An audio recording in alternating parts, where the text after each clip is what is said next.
իմպիչմենտի թեմայի շուրջ նոր զարգացումները առաջ քաշեց ձեր կողմից վարչապետի թեկնածու առաջադրված Էդմոն Մանուկյանն, այսօր արդեն տեղեկություններ կան, որ Մանուկյանը բանակցում է Վեհափարի հետ, որպեսզի այնուամենայնիվ նրա համաձայնությունը ստանա Միքայել Աջապայանի մասով, դուք ինչ տեղեկություններ ունեք այս առումով։ Վերջի ձեր ասածի մասին ես այս բանի տեղյակ չեմ, իհարկե, եւ չեմ բացառում դա, որովհետեւ այդ նախաձեռնությունը, որը մենք ունեցանք, պարոն Մանուկյանի առաջարկով, կարծում եմ, որ բոլորդ էլ վկա եք, որ շատ կարճ ժամանակահատվածում ըստ էության կոնսենսուս առաջացավ երկու ընդդիմադիր խմբակցությունների մասնակցությամբ եւ ըստ էության 36 ծրագրություն պատրաստ է, որպեսզի հարցը մտնի օրակարգ։ Եվ Միքայել Սրբազանը այն անձնավորությունն է, որը անառարկելի հեղինակություն է եւ հոգեվոր աշխարհում եւ նաեւ այնուամենայնիվ չեք բանանում, հա, իշխանության այն ջրաղացին ջուր չի լցվում, որ ասում են, որ հոգեվորականները քաղաքականացվում են այս կերպ։ Գիտեք ոնց, չէ, գիտեք ինչ կա, չի կարելի ամեն ինչը շատ կոպիտասած սև ու սպիտակի վերածել։ Ասեք ինչ է նշանակում հոգեվորականը քաղաքացի է։ Ակնհայտ անհանգստություն կա, որ մենք կանգնած ենք մարտահրավերների առաջ, մեր պետությունը կանգնած է մարտահրավերների առաջ, որի լուծումները կամ կառավարումը ահագին անհանգստություն է մեր մոտ առաջացնում։ Կապված ասենք վերջին իրադարձությունների հետ, Ալիևի եւ այլ արտահայտությունների պահով։ Հիմա եթե հոգեվորականը բոլորի կողմից ընդունված եւ հարգված գա եւ 6-7 ամսով զբաղեցնի վարչապետի պաշտոնը եւ բոլոր քաղաքական ուժերը իրենց ծրագրերով ներկայանան ժողովրդին եւ գնան 26 թվականի ընտրություններին, այստեղ դա նշանակում է, որ հոգեվորականները կամ հոգեվորականությունը զբաղվում է քաղաքականությամբ, ոչ հոգեվորականները մեր խնդրանքով, պատգամավորների խնդրանքով ընդհանրապես օգնում են այս ճգնաժամից դուրս գալու համար։ Եվ դա նույնիսկ չի։ Հույս ունեք կամ ինչ-որ երաշխիք, որ այնուհանդերձ կհամաձայնի, քանի որ արդեն մերժել է առաջարկել։ Եվ այստեղ ես վախենում եմ իմանալից խոսքեր ասեմ, որ վնասեմ այդ գործընթացին, որովհետև Միքայել Սրբազանը ասենք ես ինքս կներեք անհավատս խորը հարգանք եմ ունեցել այդ մարդու նկատմամբ, չճանաչելով իրեն, ես մի անգամ իրեն տեսել եմ, հանդիպել եմ 24 նյուզից դուրս գալուց, եւ որ ինքը ներս էր մտնում հարցազրույցի, ես հարցազրույցից դուրս էի գալիս։ Ես իրեն չեմ ճանաչել, բայց իր շատ հարցազրույցների, շատ բաների հետևել եմ եւ տեսնում եմ, որ այդ մարդը շատ ծանրակշիռ մարդ է եւ հարգանք է վայելում եւ շատ ներողություն։ Մենք ամեն մեկս, որ մենակ մեր գլխի տերը չենք, նույնպես եւ նաեւ Միքայել Սրբազանը իր գլխի տերը չի, որտեղ ինքը նիշա է զբաղեցրել, շատ կարեւոր նիշա է զբաղեցրել եւ հետեւաբար կներեք հազար անգամ ներողություն, ինքը պարտավոր է իր դիրքորոշումը փոխի։ Խնդրում եմ, իհարկե խնդրանքով եմ դիմում բնականաբար, բայց ես կարծում եմ, որ ինքը այն անձնավորությունն է, որ հաշվի առնելով իր հեղինակությունը հասարակության մեջ հաշվի առնելով նորից եմ ասում մեր պետության տարածած մարտահրավերները ինքը պարտավոր է։ Հեղինակություն, անառարկելի հեղինակություն, հարգանք պատիվ վայելել, դա ինչի հիմա վրա եք ասում։ Պնդում եք անում առանց Դե ես դա անում եմ, ես հիմա դուք կարող եք չհամաձայնվել, չէ, իհարկե սուբյեկտիվ է, բնականաբար սուբյեկտիվ է, իմ տեսակետը սուբյեկտիվ է, բայց բնականաբար ես նաև իրավունք եմ տեսակետը հայտնել, որովհետև ես այդ տեսակետը հայտնում եմ ոչ թե հենց այնպես օծից վերցված, ասենք ես նույն բանը չեմ ասի Բագրատ Գալստանյանի մասին, բնականաբար էլի սուբյեկտիվ կարծիք իհարկե, բայց ես իր մասին ասում եմ, որովհետև ես տարիների վեր հետևել եմ իր խոսքին, իր հարցազրույցներին եւ Նիկոլ Փաշինյանից ավելի մեծ վարկանիշ ունի, ճիշտ հասկացաք։ Չեմ կարող ասել Նիկոլ Փաշինյանից այդ հնարավորությունը ես չունեմ, որովհետև այդպեսի գնահատականներ տամ, որ մեծ վարկանիշ ունի, թե մեծ վարկանիշ չունի։ Այստեղ խնդիրը այն է, որ Միքայել Սրբազանի սուրճ կոնսոլիդացիան առաջանում է եւ կառաջանա անկասկած, ես վստահություն ունեմ, որ կառաջանա նաեւ լայն այսպես կոչված կոնսոլիդացիա հասարակության մեջ եւ մենք հնարավորություն կունենանք, ասենք այն տերմինոլոգիան, որ պարոն Ասլանյանը եւ ես օգտագործում ենք պարոն վարչապետի հասցեին, որ ինքը սպառել է իրան որպես ֆիզիկապես, հոգեպես, բարոյապես, սոցիալապես, քաղաքականապես կարող է դա սխալ տեսակետ մեր նախկին գործընկերները կարող է պատահի գտնում են, որ ոչ թե սպառել է իրան, այլ հոգնել է։ Դե հոգնել է, թող թե 3 ամիս հանգստանա, ռեստարտ անի իր մոտեցումների մեջ եւ գա ներկայանա ժողովրդին 26 թվականին։ Ինչ ված բան եք ասում։ Ներողություն հեղաշրջման միջոցով պետք է իշխանությունը հեռացնել։ Ով ասում։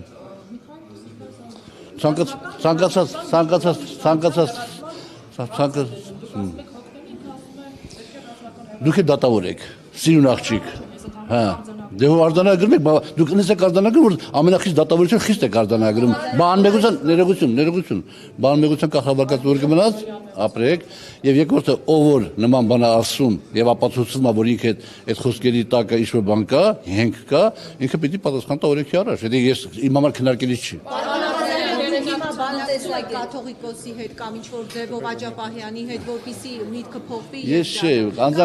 անձամբ իմ հարաբերությունները եկեղեցու հետ միշտ եղել է շատ զուսպ, եւ հետեւաբար ես այդ հնարավորությունը չունեմ, որպեսզի այս բանակցեմ։ Ինչ պետք է արվի, որ դուք ասում եք։ Այո, մենք պետք է մենք եւ նրանք, ովքեր որ գտնում են, որ սա ճիշտ գաղափար է, պետք է խնդրենք Գարեգին կաթողիկոսին, որպեսզի նա օրհնի, այսպես կոչած օրհնելը թույլտվությունն է, էլի, որպեսզի Միքայել Սրբազանը գա եւ ընդամենը 6-7 ամսով զբաղեցնի վարչապետի պաշտոնը, ստեղծի 6-7 ամսվա, ընդ որում պետք է չի կառավարությունաբուժության փոխել, մի քանի առանցքային նախարարություններ կարելի է փոխել եւ 6-7 ամսվա ընթացքում պատրաստվել հերթական ընտրություններին եւ ձևավորել մեր նորագույն պատմության մեջ ամենալեգիտիմ իշխանությունը, որն էլ հնարավորություն կունենա կառավարել եւ լուծել այն մարտահրավերները, որոնք ծառացել են մեր առաջ։ Պարոն Աղազարյան, որպես տնտեսագետ, ինչպես է գնահատում Սամվել Կարապետյանի հեծը պետականացնելու նախագիծը եւ տեղեկություններ կան, որ հիմա էլ իր տաշիր ընկերությունների գրասենյակում են խոզարկություններ անում, Փաշինյանը նոր ստատուս է գրել, որ այն հեծյային աշխատակիցները, որոնք կմասնակցեն ամսի 4-ի 7-ին աշխատանքից կազատվեն եւ այլն, ինչու է այդքան վախենում Սամվել Կարապետյանից, եթե նրանից որևէ վտանգ չի զգում, ինչպես ինքն է ասում, պետությունը իր հարցերը կլուծի։ Չէ, ես դա շատ վատ եմ գնահատում, որպես երևույթ, դա շատ վատ եմ գնահատում ընդհանրապես տնտեսագիտական իմաստով եւ վատ եմ գնահատում նաեւ մասնավորապես, որովհետեւ եթե հեծը պետականացվի, ապա շատ կարճ ժամանակ հետո մենք ունենալու ենք խնդիրներ եւ թանկացումների իմաստով եւ հոսանքի մատակարարման իմաստով եւ բոլոր իմաստներով մենք խնդիրներ ենք ունենալու, նաեւ խնդիրներ ենք ունենալու այլ իմաստներով, միջազգային ասպես կոչված ինստիտուտներ, բաներ պիտի պաշտպանեն, ես կարծում եմ սեփականության իրավունքը այն օրենքները, որոնք այսօր մենք ունենք առանց այս նախագիծը որ քվեարկվեց այսօր առաջին թերթում, այն օրենքները որ մենք ունենք օրենսդրությունը լրիվ բավարար է ցանկացած բնական մենաշնորհի հետ կապված աշխատանքները տանել այնպես, որ լինի մաքսիմալ ընդունելի հասարակության համար եւ պետության համար։ Ինչ է ստանում։ Դու նստում ես, դու ունես հանրային ծառայությունների ինքնավար հանձնաժողով ունես։ Ինքը հանրային ծառայությունների ինքնավար հանձնաժողովը ուսումնասիրում է ամեն ինչը եւ գնահատականներ է տալիս։ Եվ անդադ սեղմում, ասում չեպիտի գինի չսնես։ Ինչա Վրաստանում այսքան, մեր մոտ այսքան հիմնավորում է գալիս, հիմնավորում ընդունում կամ չի ընդունում, իջեցնում է գինը, գալիս է այնպեսի պահ, որ արդեն Սամվել Կարապետյանը որոշում է, որ չէ, այս բիզնեսը իր համար ձեռնտու չի կամ ինքը այս բիզնեսից այդքան լավ չի հասկանում, ծախում է ուրիշին, ուրիշն է գալիս եւ կառավարում է։ Ձևերը կա, այսօր այդ օրենքները կա։ Իսկ սա կոչվում է բան, ռեկետ։ Այո։ Այսպես դժգոհություններով առաջնորդվենք, օրինակ վիոլա ջրից էլ դժգոհություններ կան, գազից էլ կան շատ շնորհակալություն ճիշտ գաղափար ասացիք, հուշեցիք։ Նայեք, վիոլա ջրից մարդ չկա, որ համարյա թե չդժգոհի վիոլա ջրից, բայց ես ձեզ հավատացնում եմ, ներողություն, բայց ես ձեզ հավատացնում եմ, որ եթե վիոլա ջուրը չլիներ այդ մասնավոր կառավարումը, այսօր Հայաստանում, Երևանում ներողություն, լինելու էր ջրի ամենախորը խնդրը, ջրի մատակարարման։ Մի րոպե, այո, եւ նույնը հեսնալ է բնականաբար։ Եթե ժամանակի կոնյակի գործարանը չսեփականաշնորհվի, որ ասում են ինչքան են թալանել, ինչքան գողացել են եւ այլ, այսօր խաղաղագործությունը Հայաստանում 0 մակարդակի վրա կլներ։ Այսինքն այն ոլորտներն են սրանք, որ պիտի մասնավորը ղեկավարի, պետությունն է պետք է վերահսկի, եւ դա շատ վտանգավոր է։ Ուզում եք ներողություն Ջորջ ջան, ես քեզ ժամը հարց չեմ տվել, անբարեխիղճ ասա։ Վերջին Գյումրիի ընտրություններում Քարոզարշավում մենք տեսանք, որ իշխանությունը այսպես իր ռեսուրսները օգտագործելով տարբեր մարզերից անգամ Երևանից մարդիկ էին տարել Գյումրիի վերջին հանրահավաքին։ Հիմա Որոնք գուցե եւ նաեւ իրենց գործատուի աջակցության համար Պատմեմ, որ ցանկացած մեկը իր աշխատանքային պարտականությունները կատարելուց հետո, այսպես կոչված, ասենք աշխատանքից հետո կամ հանգստյան օրերին իրավունք ունի իր դիրքորոշումը հայտնի այս կամ այն հարցի հետ կապված եւ այստեղ այն ռետորիկան, որ վարչապետը ներկայացնում է, նույնպես իմ համար անընդունելի է։ Դուք կմասնակցեք, վաղն եմ մյուս օրն կմասնակցեք ի աջակցություն Սամվել Կարապետյանի այդ ակցիային։ Չէ, չեմ մասնակցի, որովհետեւ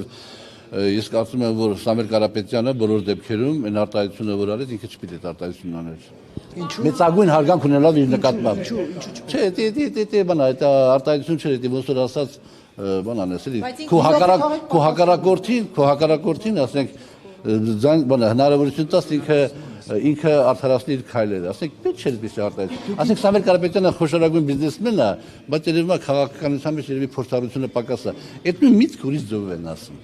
Այդ ձևի չեն ասում։ Միքայել Սրբազանի վարչապետի տեխնացիան վերաբերյալ դուք ասացիք ժողովրդի մեջ էլ պիտի համախմբում լինի, բայց բուն իմպիչմենտի գործընթացից զատ արդեն բուն ստորագրությունների ժամանակ դուք օրինակ խոսել եք Գեգամ Նազարյանի հետ, Իշխան Զաքարյանի հետ, իրենք կմիանան, կստորագրեն։ Գիտեք ինչ, տեսեք էլի ասենք մենք պարոն Ասլանյանը եւ ես մեզանից մի ինչ-որ խոշոր քաղաքական միավոր չենք ներկայացնում։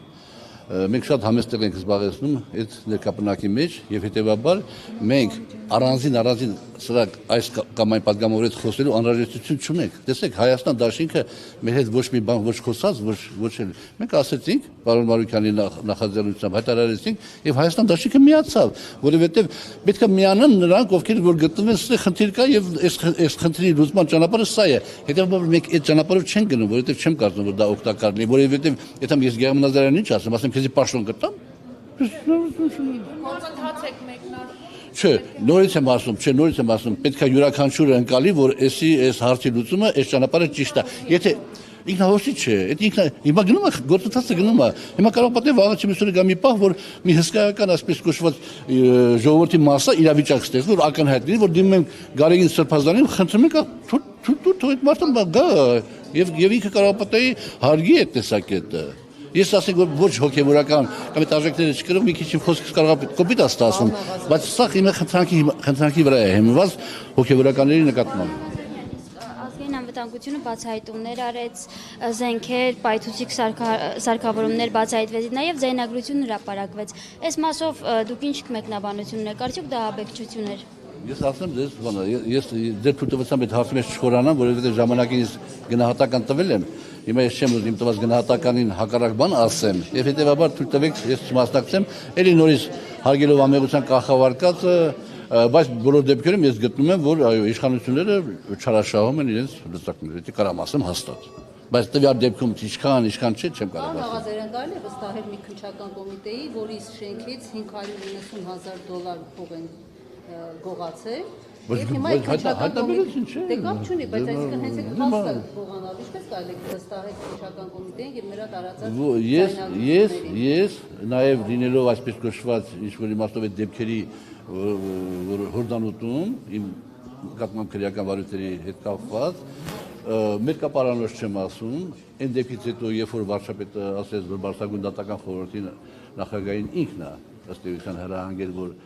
պաշտոնից հրաժարվի, այդ պահից սկսած ես գտնում եմ, որ մեր մոտ արդարադատությունը գտնվում է շատ ցածր կարգավիճակում, մենք ունենք ավտորիտար ղեկավար, որ որոշումները միայն ինքն է կայացնում եւ հետեւաբար բախենք ասում impeachment, որովհետեւ այն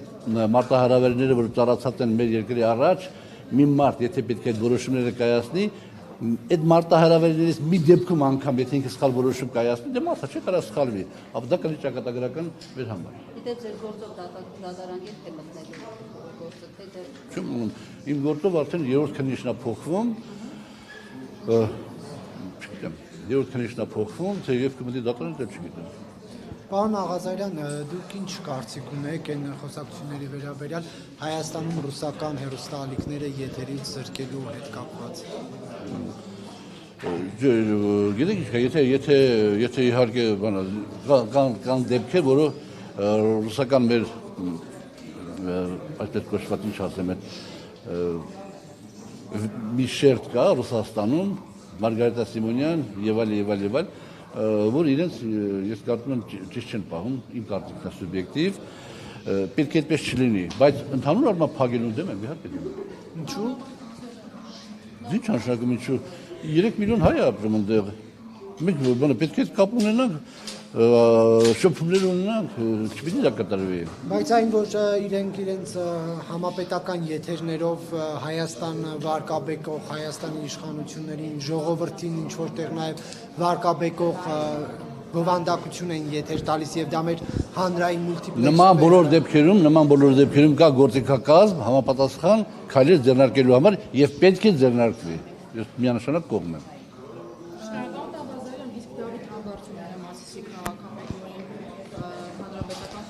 Առաջադրել է որպես վարչապետի թեկնածու անառարկելի հեղինակություն է հեղինակություն վայելող որպես վարչապետի Այն շրջապատում, որ ես իրան ճանաչում եմ, մի քան առարկելի հեղինակություն է այդ շրջապատում։ Ինքը երևի թե հանրապետության մասշտաբի քաղաքական գործիչ չի կամ դեմ չի քաղաքական, բայց այն շրջապատում ընտրությունների ժամանակ ես իմ հարազատներին չկարողացա համոզեմ, որ ձայնը տան քաղաքացիական պայմանագրին։ Այո, չկարողացա համոզեմ, որտեղ շատ սիրում հարգում էին։ Հիմա այդպես է, ինչ ասեմ։ Հետևաբար եթե Միքայել Սրբազանի թեկնածության հարցը չկարողանաք համաձայնեցնել կաթողիկոսը հավանություն չի։ Դավիթ Համբարձումյանի թեկնածությունը կողմ կքվեարկեք։ Ես բոլոր դեպքերում պետք է հուսամ, որ կաթողիկոսը կտա այդ թույլտվությունը, եթե չէ, ապա այն հանգամանքը, որ տեղի ունեցավ Միքայել Սրբազանի շուրջ համախմբանի իմաստով, հույս է ներշնչում, որ ճանապարհը լուծումը կգտնվի, միգուցե Դավիթ Համբարձումյանի դեպքով, չգիտեմ։